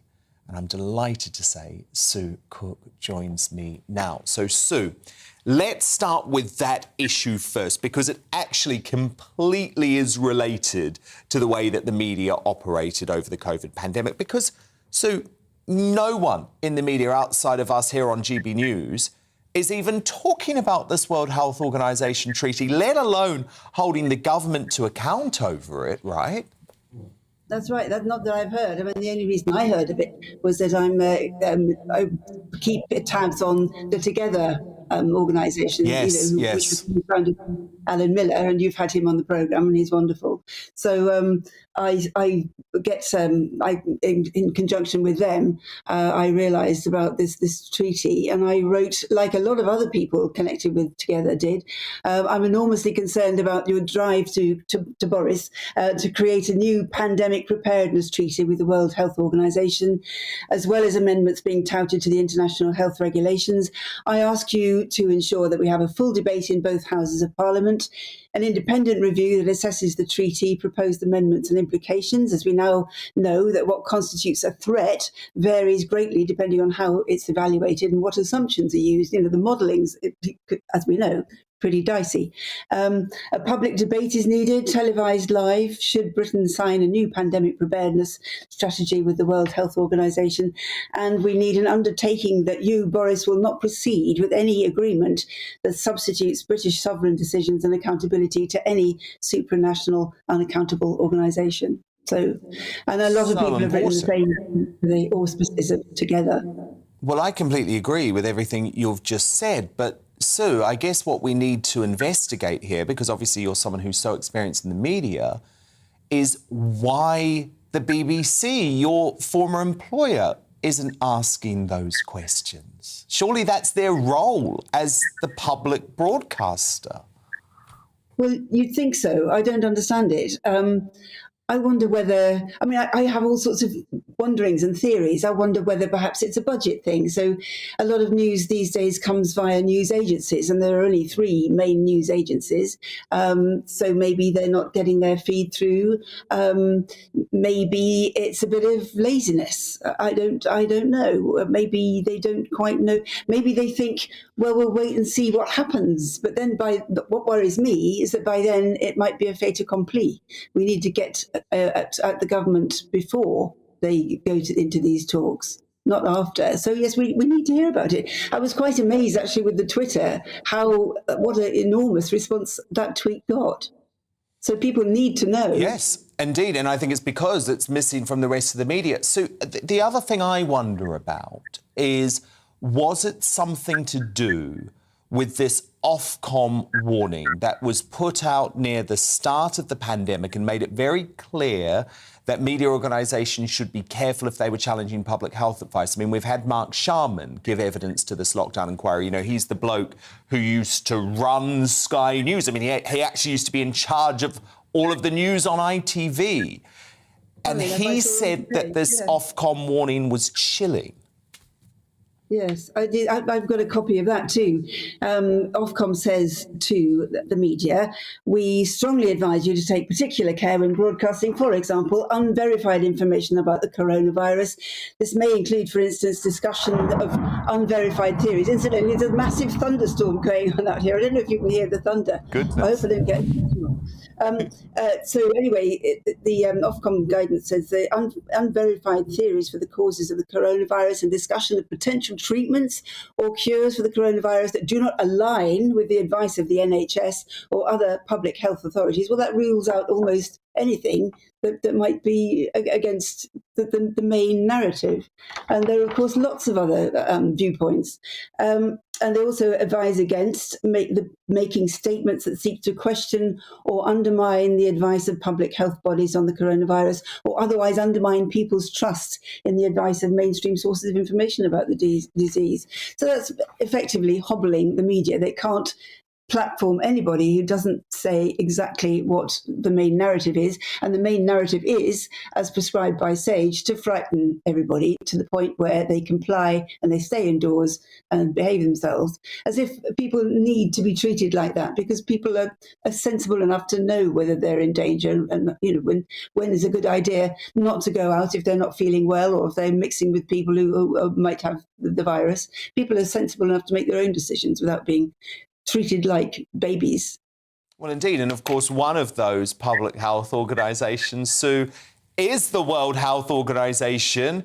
And we know that they pretty much got everything wrong. But look, you sent over a list to me earlier, and you actually said there's lots of other areas the media should have properly investigated. SAGE, PCR tests, Pfizer. I mean, there were lots of areas that was so important for the media to investigate, and they simply didn't.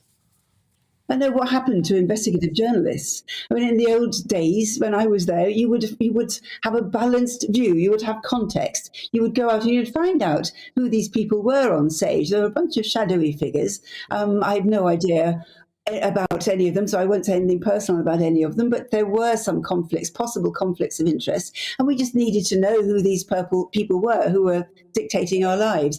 The PCR test varied in all the different testing laboratories. What they needed was an investigative journalist to go in there or get an insider and take the same sample to different laboratories and see what different results came up, because I bet you would have got a whole set of different results from different laboratories.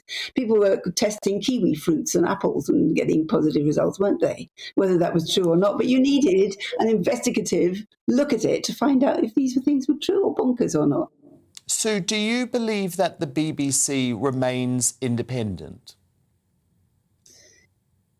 I think the BBC is a different animal now.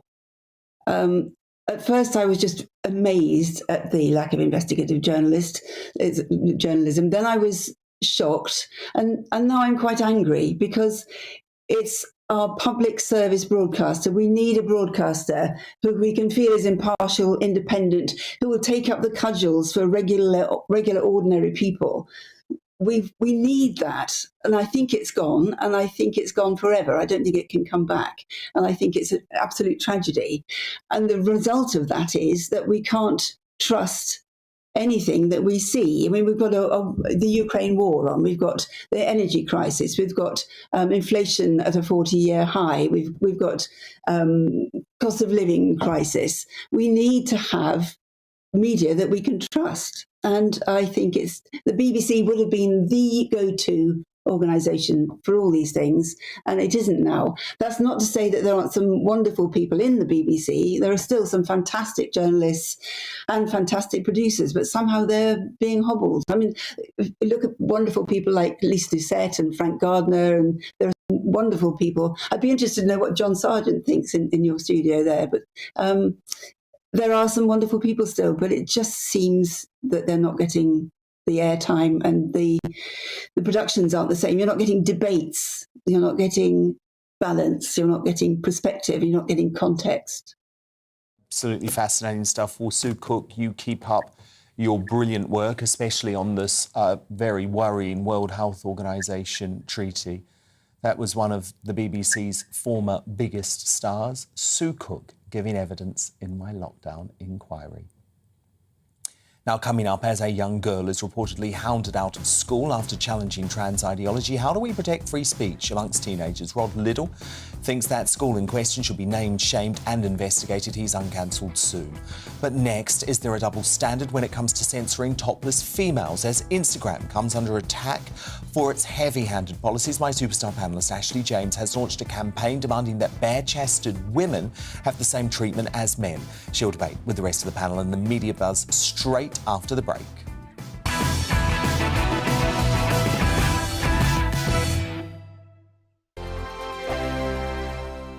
Every morning from 6 o'clock, we'll wake you up with GB News Breakfast with all the stories you didn't know from the night before. So whether it's serious news, entertainment, or your own views from all over our great nation, we're here to kick off your day with a smile. And the national media should be reflecting and reporting what's happening here. You will notice the northwestern accents. Whether you're with us on TV, radio, or online, every morning, it's breakfast from 6 a.m. Hope you can join us. On radio, they call it the drive time slot, 4 p.m. until 6 p.m. as listeners head home. It's that part of the schedule when the dust of the day's events begin to clarify, and we try to make sense of it for you. Brazier is drive time for radio and TV. It's fast, it's punchy, it's opinionated, there's a Brazier angle and a little bit of levity. That's the question. That's two questions, actually. That's Brazier, Monday to Thursday, 4 till 6 on GB News. Hello, I'm Michelle Dewberry, and you can join me every weekday 6 till 7 on Jubes and Kerr. Me and my panel will get stuck right into the day's events, and I can tell you, in fact, I can warn you, expect some robust debates, some strong opinions and perspectives from both sides of the fence. It's about you at home as well. I love to read out all of your comments, or at least as many as I can. So join me, Michelle Dewberry, Monday to Friday, 6 till 7 on Jubes and Kerr. I'm Dan Wootton. Join me Monday to Thursday from 9 to 11 for the feistiest and most fun news debate on TV, where free speech reigns. I'll bring you a sharp take on the day's biggest stories, bombshell newsmaker interviews, and A-list guests. And I guarantee you, no spin, no bias, no censorship, and no reason to go to bed. That's Dan Wootton tonight, Monday to Thursdays from 9 on GB News.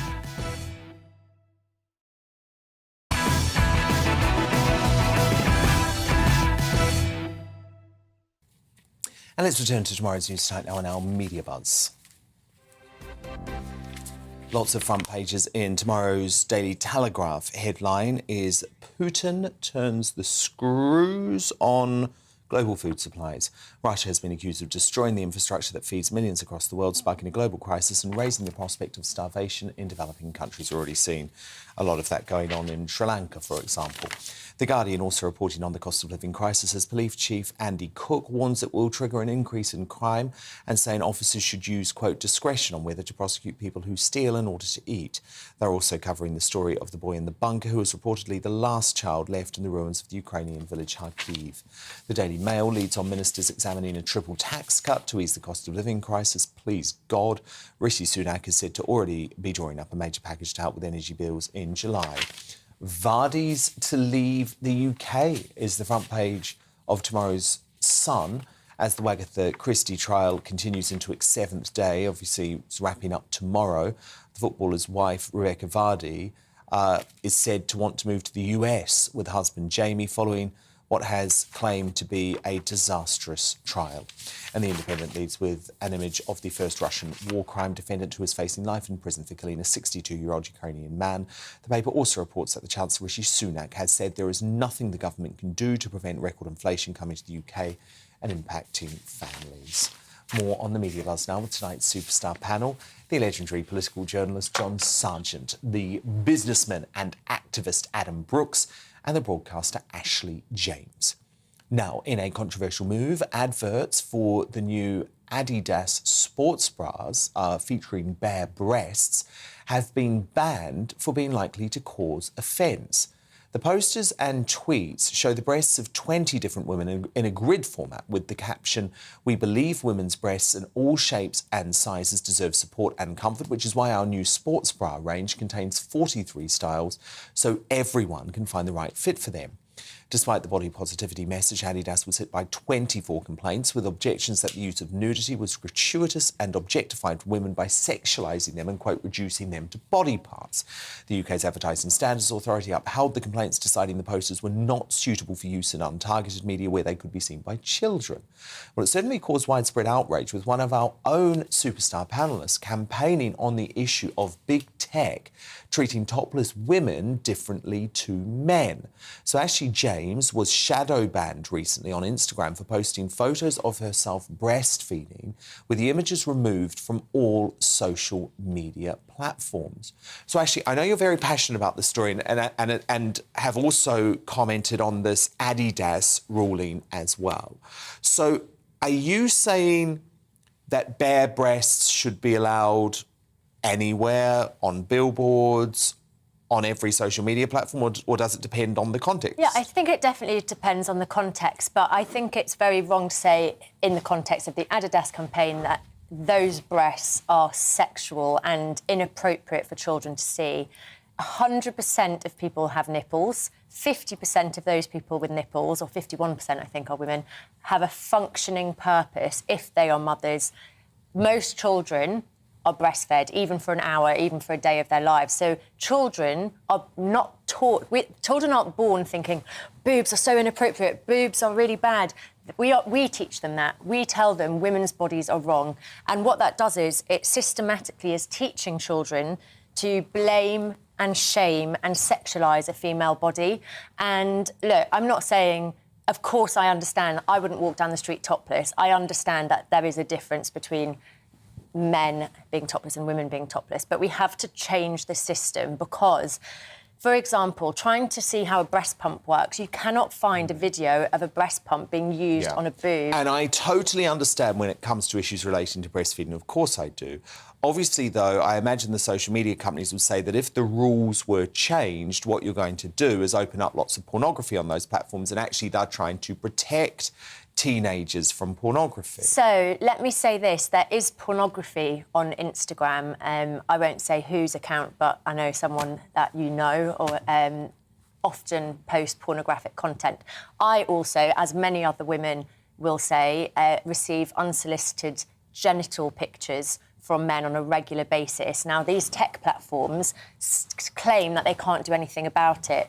But here is the stat. So teenage girls from the age of 6, so not teenage girls, but from 11 to 16, 52% of them worry about the way they look. And that is because the exposure that they're seeing of female bodies through airbrushing, films, magazines, it's usually from a very male gaze, a very sexualised version of a female body. This Adidas campaign, I don't think anyone would look at that and think that's very sexual. And it's amazing for women, and especially young girls, who will all get boobs, and even for young boys to see, wow, that breasts come in different shapes and sizes. And I think, you know, we need to stop teaching children that functioning body parts are considered unacceptable. But Adam Brooks, you have a concern that if these rules were changed, you could open up pornography. Yeah, look, I'm a father of 3 kids. I don't want them exposed to seeing male genitalia, female genitalia on the internet. You know, that is the worry, that it could open the doors. But what my take here is, how has 24 complaints had an advert pulled, firstly, and, you know, that isn't a sexualised image of those. I think it's quite tastefully done. I think the issue with the number of complaints, John, is that it actually doesn't matter if there's 1 or 100,000. Once they've got a complaint, they investigate it based on whatever their rules are. But did you have a problem with that advertisement, John? That advertisement? I can't say that it kept me awake at night thinking, oh, this is either awful or this is wonderful. It seemed to be terribly exciting, one way or the other. The problem is... But you wouldn't be offended if you saw that on a billboard? Unpixelated, because remember the ad was unpixelated. Yeah, but no, I'd have to see it with more sort of clarity, really, if it was a great big... It's a whole load of boobs, John, let me tell you. No, but it would depend very much. It would depend on my mood, really, too. No, but the fact is, what you can't get away from is all well saying that, breasts are for providing milk for babies, OK. You can't stop men thinking they're sexy. And you can't then say, oh, well, you know, we must stop that. And other women. I know, but the moment once you start getting a sort of rule, in Hollywood, they used to have this thing about if a couple was on a bed, they could kiss, but only if one of them kept their foot on the floor. I mean, just crazy ways of trying to make sure that it wasn't too sexy, trying to make sure it wasn't this or that. And the moment you start drawing these lines and you then start saying, well, wait a minute, is there a matter of principle here? So if there's going to be a sex education programme, how is that going to differ from pornography? Well, to some people, not very much. There won't be much of a difference. I think so you're constantly trying to get a group of people together, as with this advertisement, and just say, look, going too far, not too far, is it okay? Final word, Ashley, how do you respond to that? We can't help it, men find breasts sexy. Well, that is saying that women need to censor themselves and feel shame about their body, because I had breasts from the age of 13 and I was always told, cover up, you're distracting boys, you're distracting teachers. We need to change the system. And there's a bit of hypocrisy, isn't there? Because your booby shot was taken down by Instagram. My team found this earlier of Adam Brooks on Instagram with his nipples out, and that's completely fine, Adam. Apparently. I'm breathing in, you can tell. I'm breathing in there. Women might find that sexy. But we no, but look, that's not no one's going to think that's a sexual picture. You know, I think it's pretty sexy. Oh, thanks, John. Where's the picture of John? What's the difference? What's the difference? An Instagram censored one. That's Ashley's argument. Look, I think we are... You should both agree with... You hate censorship. I hate censorship. Yeah. I think that the thing is that... I hate censorship. I think we have to protect teenagers from... and young people, children from pornography. But we are showing real bodies. So some could find that image of Ashley like lustful. It could cause emotions. Down, please, Adam. It could cause emotions. But my picture isn't going to do that. That's well, as I say, we don't know. So why? There are heterosexual women. Let's have more pictures. Let's move on swiftly. Now, I don't know about you, but I'm not keen on reliving the pandemic anytime soon. The commissioners at Sky think differently, though, proving they're just as in touch with the public as ever not. Today, they launched a first look at their new drama, This England, which documents the government's handling of the COVID crisis and features newly minted Oscar winner Kenneth Branagh as Boris Johnson. Look. New dawn is breaking. 2020 will be a year of prosperity. This COVID virus we need to keep an eye on. 500,000 deaths. That is a worst case scenario. The single best thing we can all do is wash our hands. We need to start modelling how we pay for it. You must stay at home. I have a hunch that Johnson will come to regret securing the premiership. Isn't it someone's actual job? Just give me a heads up. The United Kingdom has overtaken Italy to report the highest official death toll.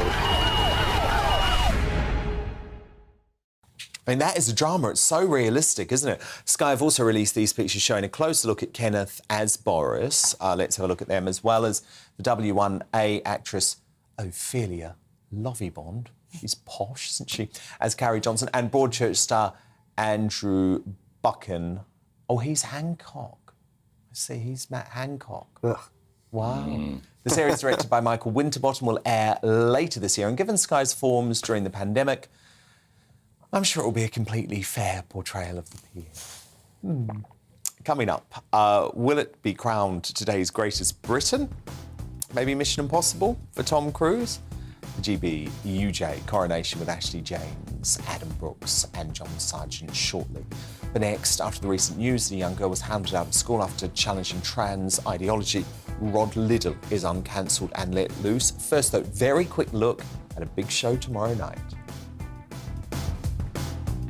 Coming up on Dan Wootton tonight, are women's rights advocates standing up to extreme trans ideology? Our new modern heroes, Sharon Davies, who suffered death threats over her efforts to protect women's sports, gives her verdict on the escalating hostility shown towards campaigners. Plus, I'll quiz the Chase star Mark Lebet, aka The Beast, following the revelation he's been forced to hire a bodyguard to protect him from fans. And get ready for more unfiltered opinion from political firebrand Anne Widdecombe, social media sensation Zuby, and my superstar panel, the Conservative commentator Dominique Samuels, former Tory London mayoral candidate Sean Bailey, and author and journalist Amy Nicole. That's Dan Wootton Tonight, Monday to Thursday from 9 p.m. till 11 p.m. on GB News. But it's time now for Uncancelled. And this is where Britain's top commentators speak out on controversial issues without the fear of the cancel culture sweeping the rest of the media. J.K. Rowling has come to the defence of a girl who was forced to quit school for questioning trans ideology. The Times newspaper reports that the unnamed sixth former was set upon by 60 of her peers after she challenged a visiting speaker who implied critical theory took precedence over biology when defining women. The girl collapsed after being spat and screamed at, but the private school's support for her wavered after pupils accused her of transphobia. The school then incredibly apologised to all students for not creating a safe space, according to the paper. After reportedly being bullied by students and threatened with isolation by staff if she said anything else, quote, provocative, the girl left school in December and is now studying for her A-levels at home. One teacher said the girl was treated like a heretic, and Rowling condemned her treatment in a tweet to her 14 million followers, saying, utterly shameful. Add this to the tottering pile of evidence that people in education and academia who've supposed to have a duty of care towards the young have succumbed to an outbreak of quasi-religious fanaticism. The girl's crime, saying sex exists. Rod Liddell, you're angry with this school, aren't you? Yes, I'd like to see it closed down. I'd like to see it named first. I'd like to know what the school is. I'd like to know the names of the people involved. I think it's important that we do know that kind of thing, because this is exactly the kind of thing that a school would be closed down for were it any other issue than transgenderism, in that the school has failed in a duty of care to a young girl, a 17, 18-year-old girl, and not merely failed in a duty of care, but seems to have taken the side of the 60 bullies who spat at her, swore at her, hurled abuse at her, simply for stating a scientific truth. And if you ever doubted, as J.K. Rowling has rightly said, that academia, particularly our universities, but also increasingly our schools, and worryingly also the private schools, are now in the grip of this insane hysteria, this bizarre outlook on the world, which attempts to deny scientific realities and biological realities for the sake of a fashion, and for the sake of a fashion which is incredibly damaging to many, many young girls and boys. It is. I find it absolutely shocking. And this is just the worst case of all the many recent cases where this has happened.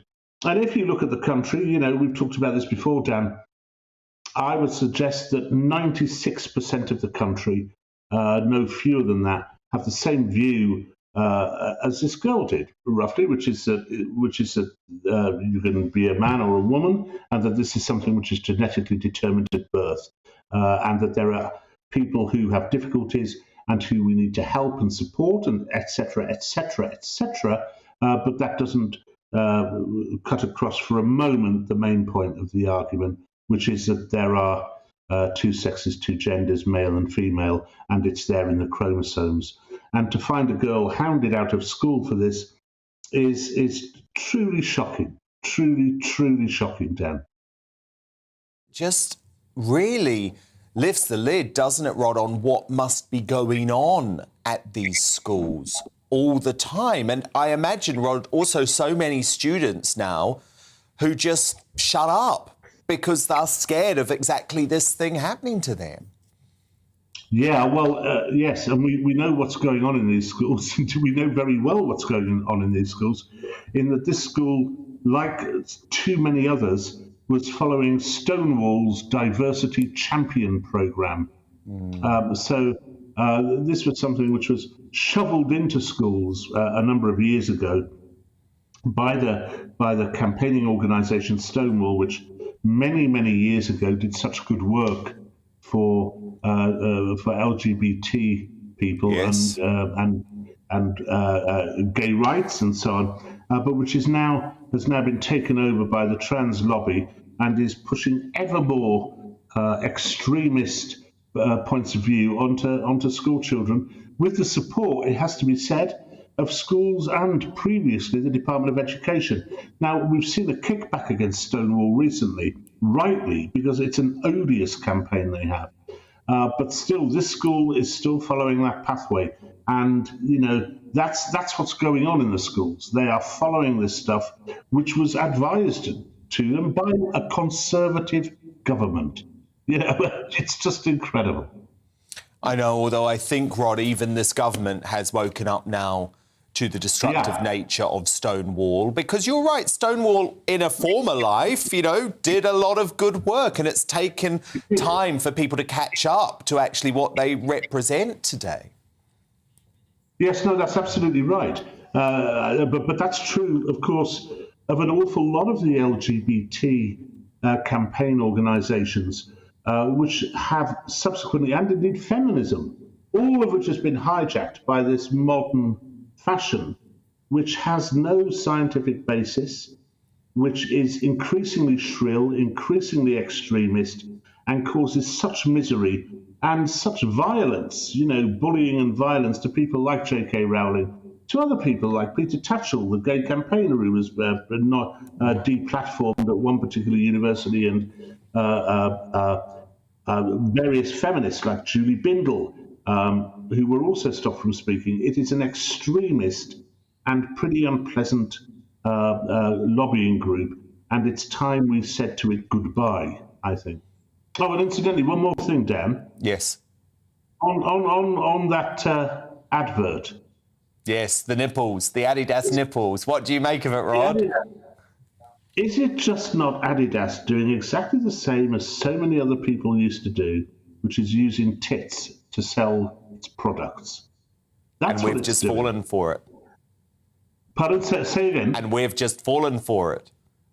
And we've fallen for it, and we give them all this publicity, whereas basically that's all it is. There's no intellectual reason for what they did. They did it because they knew we would all get in a tizzy about it. And we did. We all have. Yes, Rod Little. Very good point. Thank you, Rod. We'll speak next week. That is Rod Little. Today's Uncancelled, but time now to reveal today's greatest Britain in Uni and Jackass. My superstar panel return. John Sargent, who is your greatest Britain tonight? Greatest Britain, well, Henri, but jolly good, Tom Cruise, with that charming, friendly performance at the Windsor Horse Show Jubilee event, which he was great. Although some people said, is he just there to promote his new movie? Adam Brooks, your nominee for greatest Conservative MP Steve Baker for highlighting the WHO treaty and asking Sajid Javid and Boris Johnson for an answer on the treaty and what the ramifications are for the UK. And Ashley James, your greatest Britain nominee. Mine is Jake Daniels for being the first openly gay footballer. I think it's just going to do amazing things and hopefully show people that they can be who they want to be, even in very male-dominated spaces. Yes, first openly gay male footballer.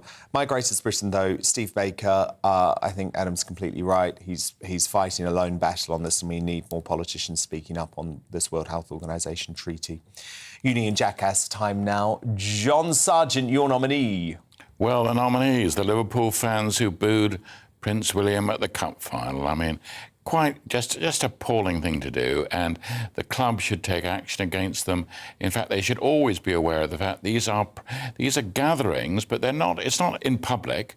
They're actually in a stadium. They can be controlled. Adam Brooks, your nominee. My honorary Union Jackass is Scott Morrison, the Australian Prime Minister, who we see earlier, for saying that the WHO should have more powers and authority during the pandemic. So it wasn't for this tackle? It wasn't for this tackle, no. He basically wants the WHO to have more powers to restrict our lives. Yeah, that was an astonishing clip, actually, of Scott Morrison, which Mark Stein played on yesterday's show and again today, and he's very right to highlight it. Ashley James, your nominee for Uni and Jackass. Mine, funnily enough, is the same as last week, but it's got to be Rebecca Vardy, just for how ludicrously expensive and pointless this trial is. I feel like she came out worse from doing the trial than she would have done if she'd have just... Probably wasn't wise, was it? Do you know her at all, Ashley? I don't know her. Well, look, I won't be inviting her to any dinner parties anytime soon. Well, look, I know Rebecca a little bit, and I feel very sorry for her for what she's going through, but I would agree with you that taking this case to court, whoa, What an own goal. And never do it. Never let the lawyers take all your money. Anyway, though, my uni in Jackass. It's Adam again. He's got the double today. Scott Morrison, ridiculous comments on the World Health Organization just before an election. Thank you so much for tonight's superstar panel. Ashley James, Adam Brooks and John Sargent. I'm back again tomorrow night from 9 p.m. Headliners up now, though. Good night. Hello again, I'm Aidan McGivern from the Met Office. The threat of intense thunderstorms across southern and southeastern parts of the UK during the next few hours. Showers generally across many northern and western parts of the country as well, as a weather front moves in from the Atlantic. That's going to bring some more general rain and gusty winds to Northern Ireland and western Scotland during the night time. But ahead of it, that's where we've got the intense thunderstorms, initially the south coast, extending then into southeast and eastern parts of England overnight. Frequent lightning and hail possible in places, the risk of some very heavy rain. Also the risk of wet and windy weather for western and northern Scotland, Northern Ireland, but much of the unsettled weather out of the way for the start of Thursday. Clear spells to begin, temperatures around 10 to 13 degrees. Further showers perhaps for the south and southeast first thing, and there'll be more showers for western Scotland, Northern Ireland during the day, perhaps some longer spells of rain in places. Quite breezy towards the far northwest. Otherwise, for the vast majority by the afternoon, sunny.